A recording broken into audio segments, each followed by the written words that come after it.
Hi, part two of Andy's string changing strategy. I've taken off all the strings, I've cleaned and polished the guitar to my wishes, that's personal preference, and now we're going to have a look at the headstock, which has been cleared. And what I've done is made life a little bit easier for me by putting all the machine heads, and I've been calling them tuners but they should be machine heads, so they're ready to receive the strings. Another little point, when I took off the bridge pins and I'd started to clean the guitar, moving it around, I took out the saddle for a while and kept that somewhere safe, so I can now return that to the slot, through the slot, saddle slot, and I've checked inside, no problems there. So now we're actually going to start with the string fitting, and what I do is I've unwound all my strings. The Dario are very helpful because they show you the gauges by colour, and so I'm going to start with my E6, which is the bass. I make a little crook in it like that, and then using my first pin I insert that into the pinhole and I pull up, not along, up, to make sure it's well bedded. Then we go back to the headstock, insert the string through,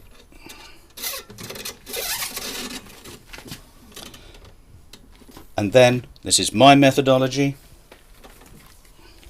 I pull back the string 1.5 frets. Now I'm going to wind, can we look from there a little bit more? We're going to wind the first one on the inside, and then I'm going to wind to the outside. My logic for this is to keep the most direct tension on the nut rather than a bent tension. So if I remember to put my screwdriver in the right direction, I'm now going inside and then outside. Now I'm keeping my tension with my right hand here. Get rid of all that, which we'll cut off later, and then continue keeping the string on the inside as much as possible until we've got suitable tension.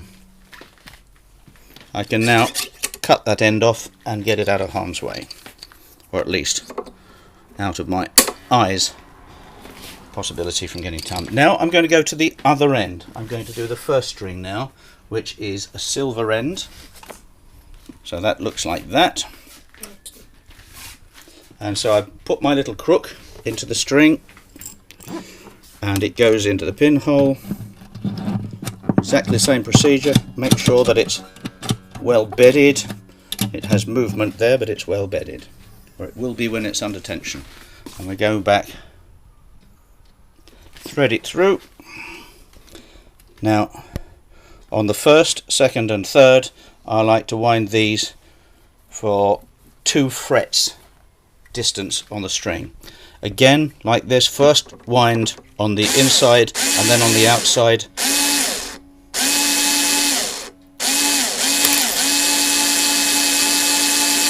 This is not rules, this is not scientifically proven, this is my methodology.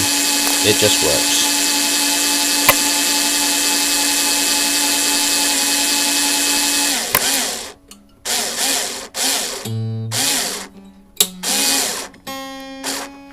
And we've got tension. Cut off the bit that wants to stab you, and you'll see that we have 2 pretty straight lines from winder to winder barrel to the nut. And then going back, and the other logic of this is to keep the tension on the saddle as even as possible. So I'm pressing down now on the 2 ends, and I'm going to build in the tension into the center as we go.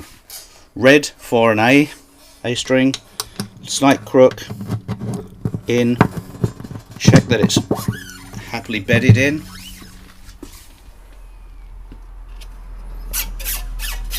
through the barrel, back 1.5 for 4, 5 and 6. This time I'm going to go the other way, so I'm going to go on the outside first and then the inside.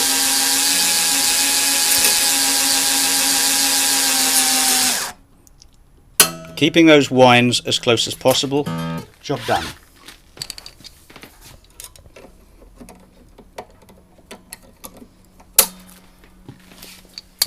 Now the B string. The B string is purple. Another little crick or crook.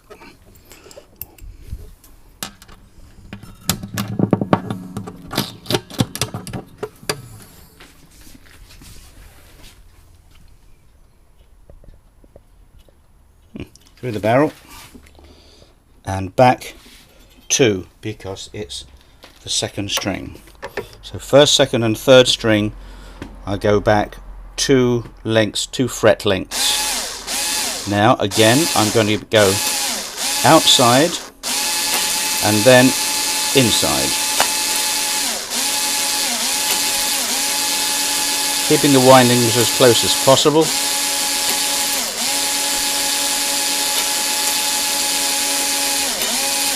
And keeping the tension up with my right hand, not pulling, just keeping it tense.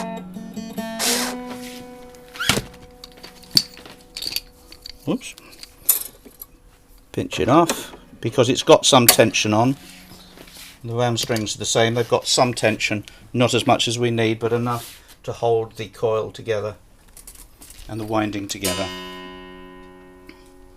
So we're on the D string now.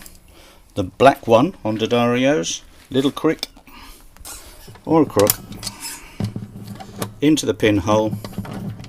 On Collins guitars you can often find that the string will move up and down, but it's locked firmly as far as that tension is concerned against the pin, which of course is unslotted on Collins. This strategy should apply equal to any other make with slotted pins or whatever. 1.5 back,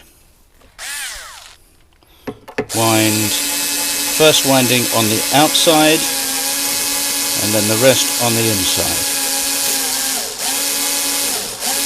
using the string against itself. Stop any of that business, there we go. Using the string against itself to keep the windings as close as possible.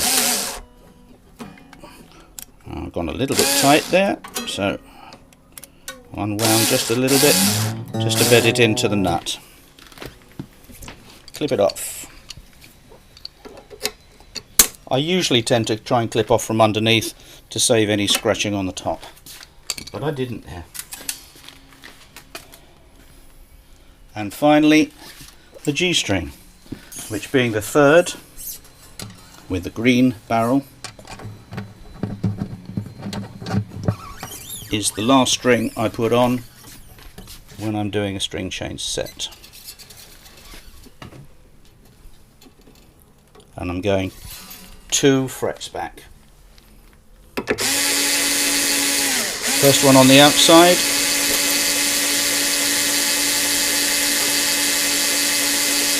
then using the string against itself to keep the windings on the barrel as close as possible.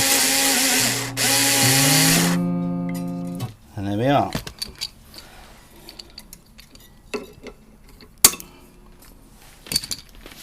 Guitar is strung. All it needs to do is have it tuned up.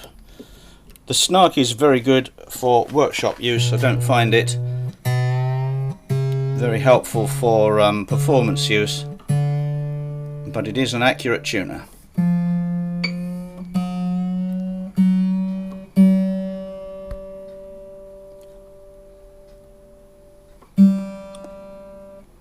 Middle ones.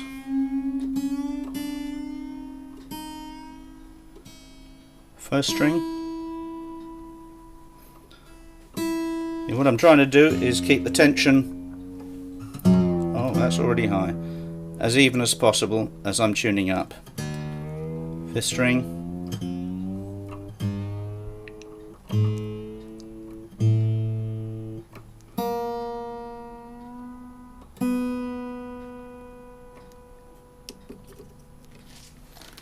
And here we should have